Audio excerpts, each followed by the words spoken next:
Hi, so today we're going to talk about creating distributions from data. So part of this presentation will include some tutorials using Excel, and those are just for quick informational purposes and some references for you. The data analytics project will be able to allow you to practice on using some of those. Um, so today we'll talk about creating distributions from data, and the first thing that we're going to talk about is distributions from categorical data. So categories are basically types or buckets of ways that you can sort through data. So a common category would be days of the week, months of the year, the gender of a group of people, or the way that people identify from gender. Also, it could be the type of pets that people own, like dogs, cats, fish, birds, etc., or other exotics like tigers. So we're going to talk first about the frequency distribution, which is a summary of the data based on the category that we're going to observe. We usually refer to this as bins, but we call bins kind of like the count of the category when we deal with distributions. So imagine we have purchases of 50 customers, and these are the soft drinks that they've bought. So to make the next two slides be a little bit more clear, what I'm going to show you is the actual data set and kind of run through it. So here is the soft drink data, and here is the list of those 50 customers and what they've purchased. So the first thing we want to do is we want to be able to create some kind of idea about how many Cokes were purchased, how many Diet Cokes, Pepsis, whatever. In Excel, how we do this is relatively simple, and I'm going to show you this real quick. I'm going to copy column B, and I'm going to paste its values right here. Selecting on this new column that I just copied, I'm going to go to Data, Remove Duplicates. Selecting my data has headers and hit OK. And I can see that I have 5 soft drinks that were purchased. I'm just going to move this here to kind of keep this a little simple. What I want to do is I want to get the count, or basically the frequency of purchases for each soft drink. So in Excel, we're going to use a COUNTIF formula. I'm going to look at the range, which is in column B, and the criteria is Coke.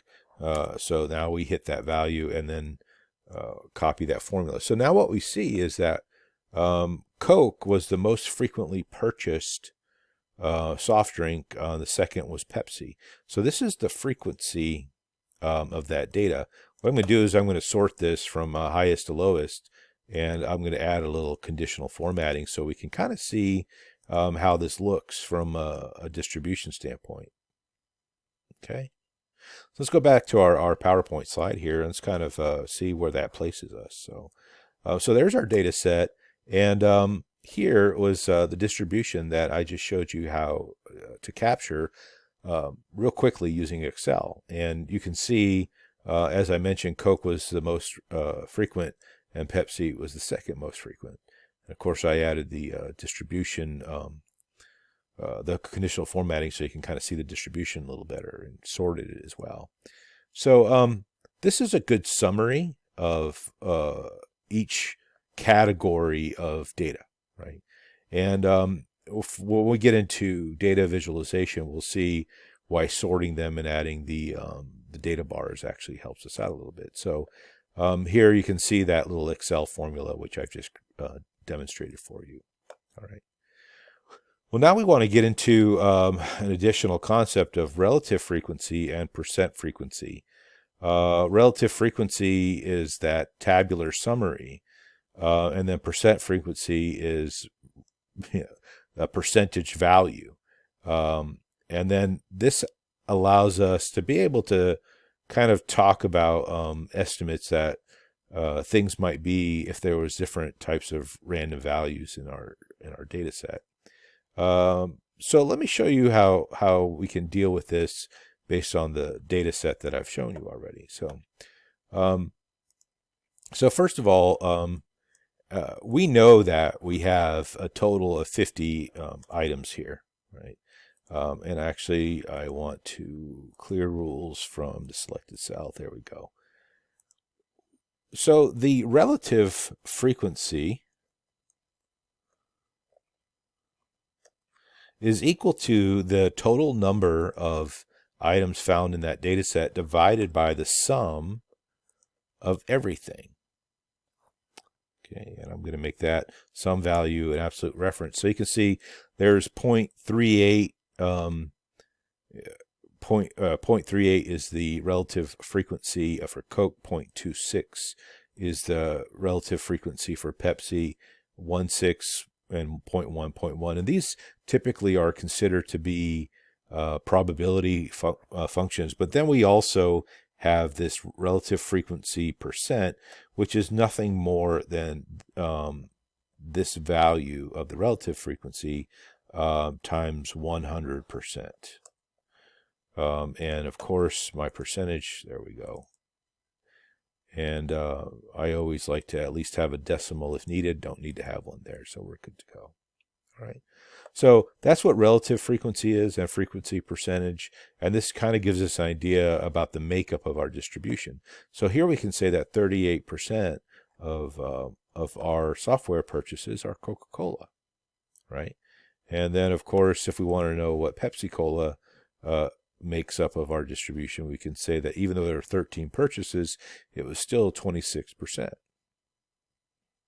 Okay, so if you're a soft drink manufacturer, this type of information might be helpful. All right, let's kind of go back to our presentation here. All right, so that was relative frequency and percent frequency. All right, now we want to be able to start taking a look at data distributions from quantitative data. So imagine that you had numerical values, like let's say numerical values like the temperature. You know, how many days are within a certain range of temperature ratings. Another thing might be the height of people in the classroom, or maybe the height of children that are in junior high. This is quantitative data. So we have to follow a different set of steps in order to create a distribution with quantitative data. All right. So imagine that you were an accounting firm and then you had some audit days that were required. And let's say you had several customers. If you look here, there is about 20 customers that you audited, and here's the number of days that were required. Okay. So I have this data also in a format. And what I'm going to do is, for purposes of this video, I'm going to pause it right here and I'll continue the next video so that way I can get through a full explanation in one video. So we're going to end right here and start talking about how to deal with year-end audit times.